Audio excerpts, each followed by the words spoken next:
Hi there, and welcome back to another BobBlast. Hi, I'm Bob Burridge, and this one is all about turning your line drawings into three-dimensional pieces. What a great image, three-dimensional. And where does that come from? It comes from showing the viewer where the light source is.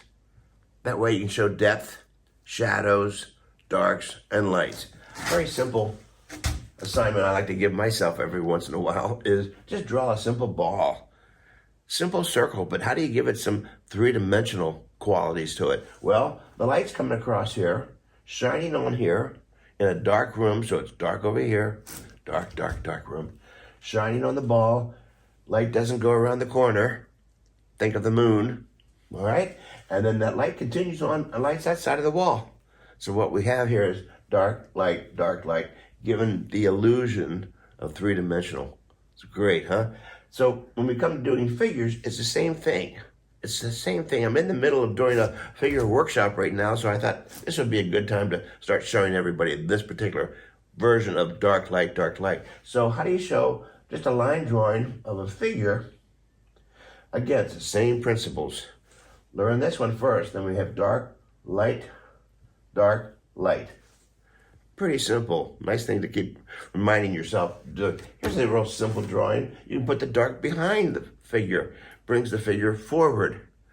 There's that three-dimensional kind of thing, like she's sitting on a sofa or something like that. It pushes the background further away in this particular case.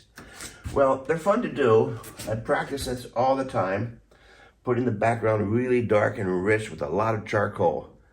Let me do a demo for you.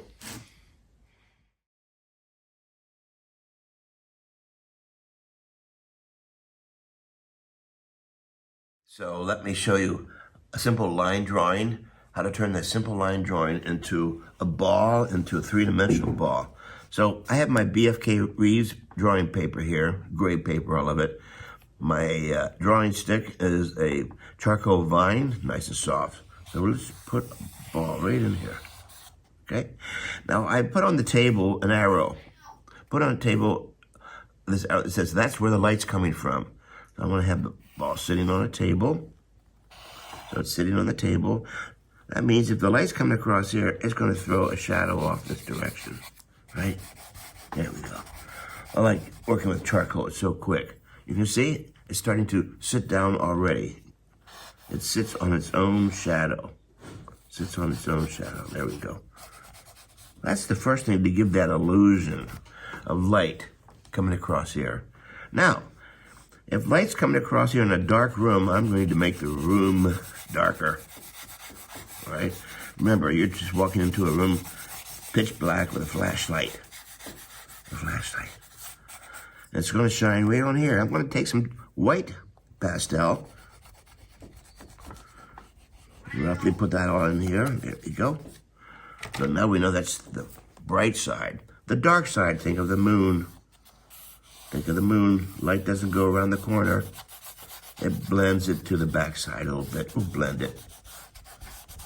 One of the nice things about working on charcoal or gray paper is you're already finished with the halftone, midtone. There you go. So all I have to do is put the darkest darks and the lightest lights. Voila, beautiful. Love working with my hands. So that's the illusion of three-dimensional. Now, if light's going across here, that means that's also going to be light, the backside of the wall.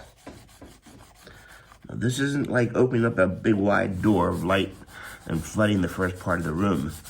This is like a theatrical spotlight.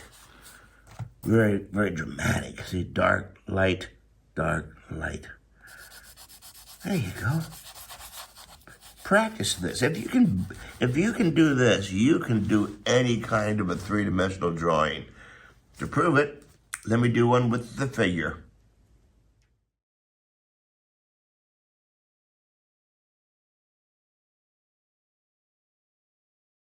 So before I show you the figure drawing, first of all, we had to put my studio cat outside so she doesn't interrupt us again. She loves to be the star, and she is. Okay, so again, here's the drawing I just got finished showing you, dark lights. That's the light coming across here. But we also can have and predetermine that the light might be in the front and the dark's behind. Still brings the figure out forward. And now let's look at it coming sideways. So let's do this. Let's get this dark coming in here in a dark room, right?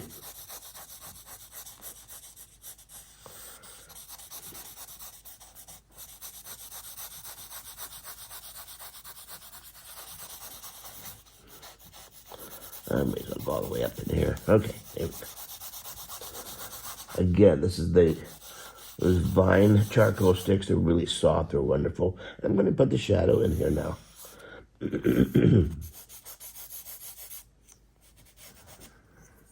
The part away from the light source.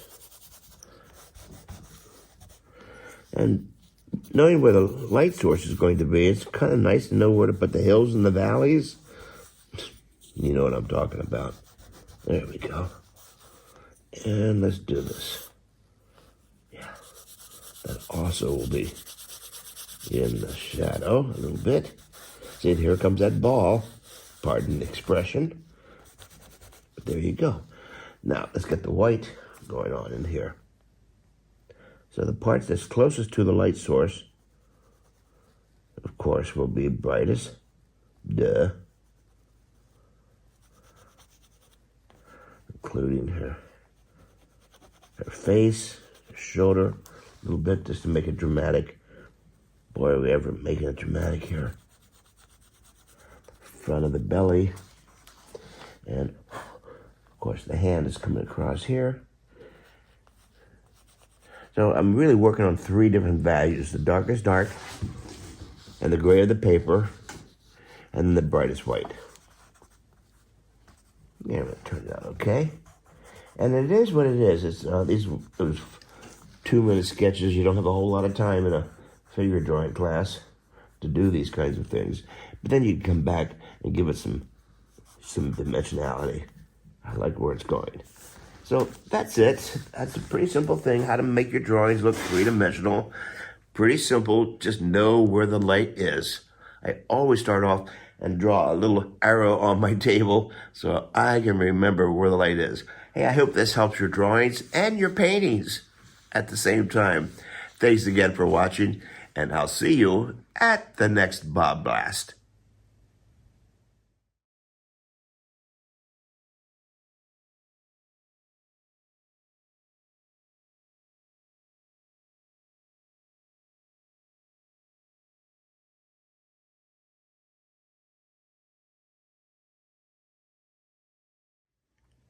Hi there, I'm Bob Burridge, a painter, and guess what? I'm going to be painting and teaching at the Dillmans, a 4-day loosen up. Don't we all want to loosen up?